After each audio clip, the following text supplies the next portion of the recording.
Hey everybody, I'm Scott. It's fundraising time again at antiwar.com. We need your help, and here's how you can help. Stop by antiwar.com/donate or call Angela Keaton, our development director, at 323-512-7095. That's 323-512-7095, or you can shoot her an email over to akeaton@antiwar.com. Thank you very much for your support. All right, y'all, welcome back to the show. It's Anti-War Radio. I'm Scott Horton. I'm talking with Juan Cole. He's a professor of history at the University of Michigan. He keeps the blog Informed Comment at juancole.com. He wrote a book called Engaging the Muslim World. Juan, are you there? I'm here. All right.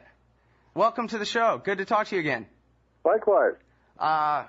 Tell us about Rafic Hariri, the former prime minister, I believe he was, of Lebanon, who was assassinated in 2005, I think it was. And now there's all these developments and indictments and accusations on all sides and all these things. And it's really important. If people stay tuned through this discussion, you'll figure out why it's so important, too. Please tell us what you know, Juan. Well, Rafic Hariri was Lebanese from a Sunni background who made his money in Saudi Arabia and then came to Lebanon in the 1980s during the civil war there as a kind of envoy of the Saudi then king. And he ultimately emerged as the prime minister. He had Saudi backing. The Lebanese political factions were getting together under Saudi auspices, and they ended the civil war with a conference in Saudi in 1989. So after that, Hariri emerged as prime minister. In Lebanon, they have a kind of unwritten rule that the prime minister is Sunni, the president is Christian, and so on and so forth. And Hariri kind of rebuilt Lebanon after the war and did a fairly good job of it, became fairly popular. Then in 2004,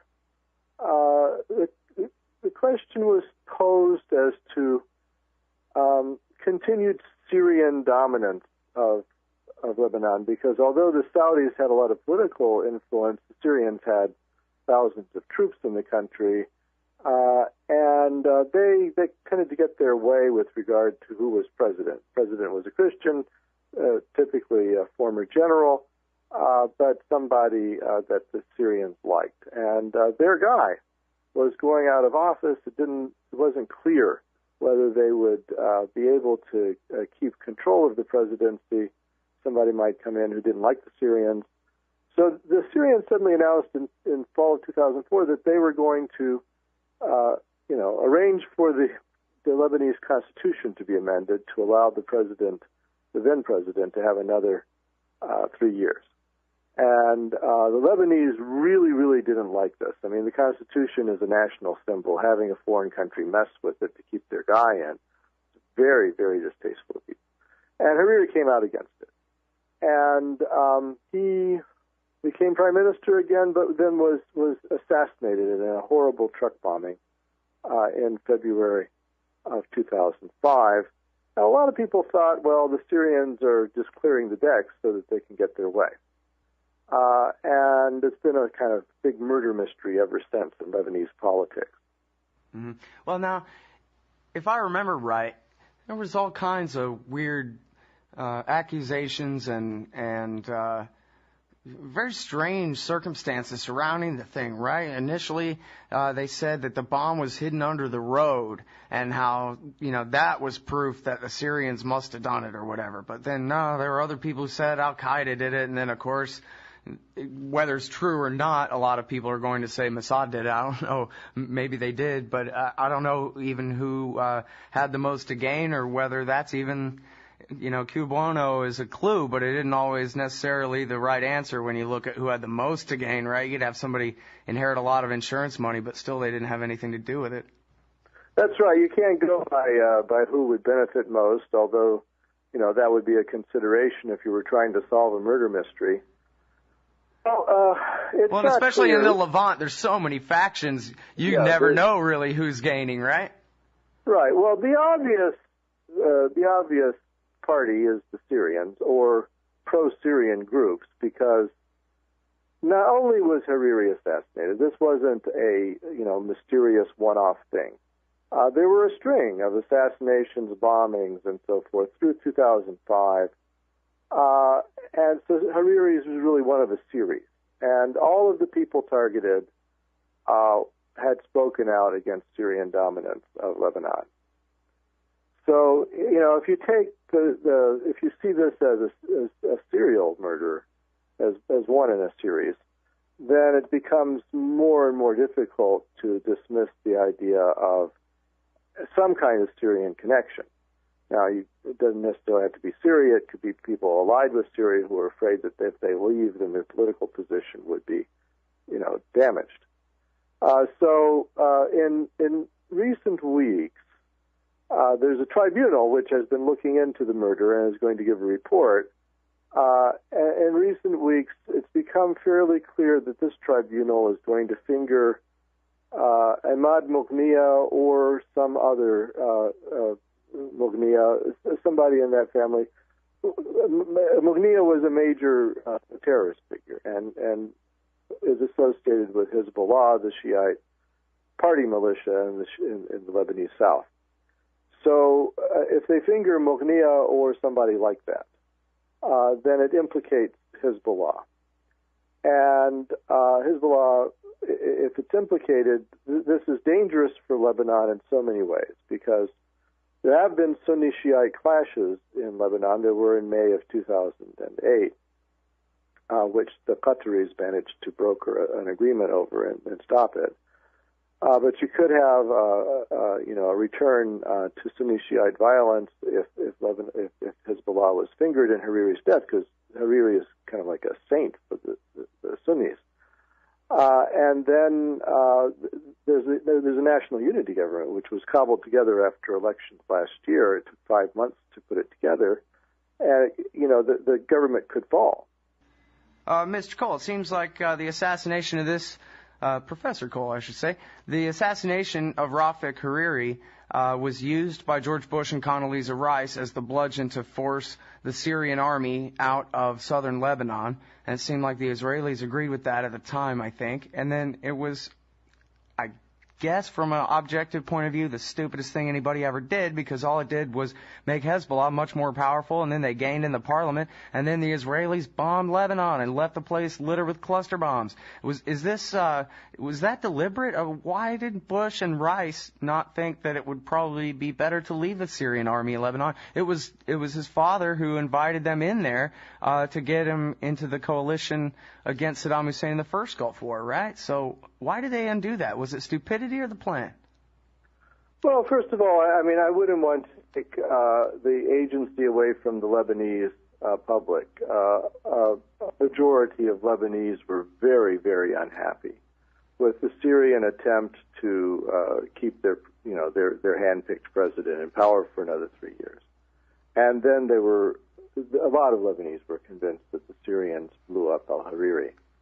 So there was enormous public anger, which was, manifested in these massive rallies in Beirut. I mean, you're talking about hundreds of thousands of people. There are only 4 million Lebanese. So you have hundreds of thousands of people on the street. You've got everybody but the babysitters and the kids. So I would interpret it that the Bush administration jumped on that bandwagon. They saw that there was this popular movement to get the Syrians out, and and Washington then backed it. And they backed it just, I think, on basic pragmatic political grounds. The people were protesting against Syria. Syria is allied with Iran. Syria and Iran are allied with Hezbollah. So if Syria were weakened in Lebanon, I think the Bushis thought this is a net plus for the United States. It's a net plus for Israel, so let's go for it. So, what did the Israelis think of that at the time? Was that they agreed with Bush that it's probably the best thing to... Because it seems to me, and, I'm not in the Israeli government or anything, but when I try to put myself in their shoes, it seems like it'd be better to have Baathists in power, like in Iraq before and Syria today, than and wherever they can, as opposed to having the self-proclaimed party of God running things, right? Well, it's hard to know what the Israelis actually thought about these things. It was the time of Prime Minister Ariel Sharon, and Sharon was notorious for having all kinds of behind-the-scenes schemes and so forth. And of course, he had been deeply involved in invading Lebanon himself in 1982. I think the Israeli right has this long-term misunderstanding. Somehow, if they just move the right pieces, the Christians and the more conservative Sunnis in Lebanon would permanently get into power, and that they'd be willing to deal with Israel, and everything would be fine. That was in some ways the point of the 1982 invasion, was to put in right-wing Maronite Christians in power.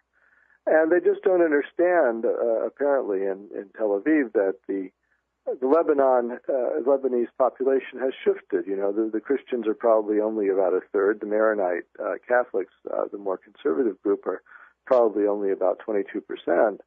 And they can't control the country anymore. And the Israelis have this blind spot. They don't understand that the Shiites have come up in the world and are now politically very important. And of course, the Shiites are right on the Israeli border. So I think that they just don't have a strategic vision, and they don't understand political sociology of Lebanon. Everything is thought in these proxy terms of, well, this group is supported by Iran, therefore we must try to whittle it down, and so forth.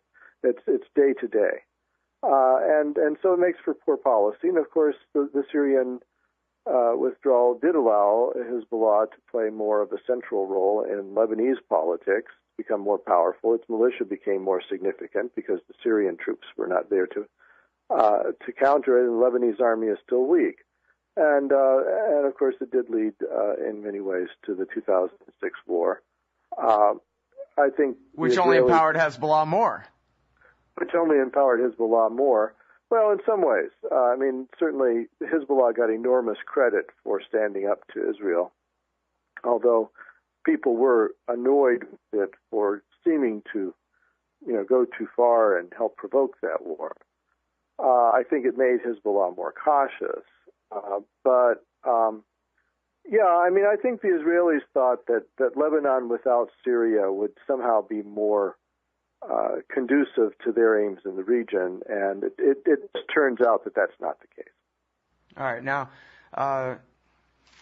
it's kind of silly to even really try to ask a question like this with a few minutes on the clock the way we have here, but I was hoping you could address radical Islam as a motivation for, the few hundred al-Qaeda guys who were members of that group that attacked us back then. It seems like it's not just the accusation with the current mosque controversy. The accusation isn't just that all Muslims are somehow responsible for it, but really the core false assertion, it seems to me anyway, is that Islam was the reason that they did it.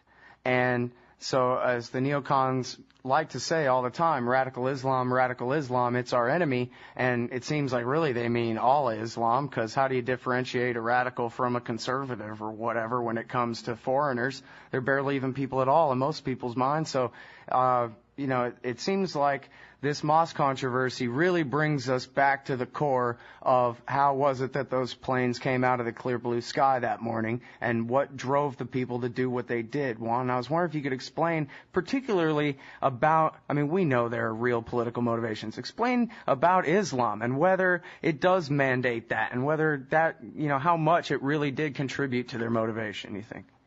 Oh, I think Islam has almost nothing to do with it. The Al-Qaeda is a fringe cult. It's kind of like the Timothy McVeigh of the Muslim world. And they have very odd ideas from the point of view of the other Muslims. And all they've got going for them is they're an extreme form of Muslim nationalism. But look, there was no Al-Qaeda until the 1980s, when the Reagan administration called together what it called freedom fighters, mujahideen, to fight the Soviet communists in Afghanistan. It was CIA tradecraft that seeped over into the Arab volunteers. The Reagan administration appeared to have asked the Saudis to find someone to do fundraising for the Mujahideen, and it was then that they fingered Osama bin Laden, who was a socialite from a wealthy family who could do the fundraising.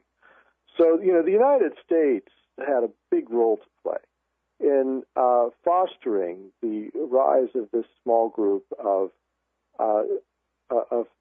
radical Muslims who were sent against the Soviets with essentially CIA tradecraft techniques of various sorts. And it was the maelstrom of the American-Soviet war in Afghanistan and Pakistan that contributed to the radicalization of this group. So, to then turn around 20 years later and say, oh, well, there's something wrong with this law, that it produces such a group, is the height of hypocrisy. It was the Reagan administration and its policies that fostered that kind of group. Okay, now and it didn't even exist in most of the Muslim world. It was something peculiar to the Afghanistan-Pakistan region. Mm-hmm. All right, so if you and I are like astronauts floating out in space here and we're trying to take the biggest picture view that we can here, I mean, after all, we're all 6-point-something billion people sharing one big spaceship here, and we have a long-term future together, it seems like. And after all, Muslims mostly are situated in a different geographical region than North America. Most Americans don't have that much experience with them. And, in fact, is there any chance I can keep you one more segment here? Because I got too many more questions. I've got to go, unfortunately, but let's do a whole segment on Islam. Yeah, we'll do this sometime very soon. Thanks, Juan. It's Juan Cole, juancole.com, Engaging the Muslim World at Amazon.com. Go get it and read it.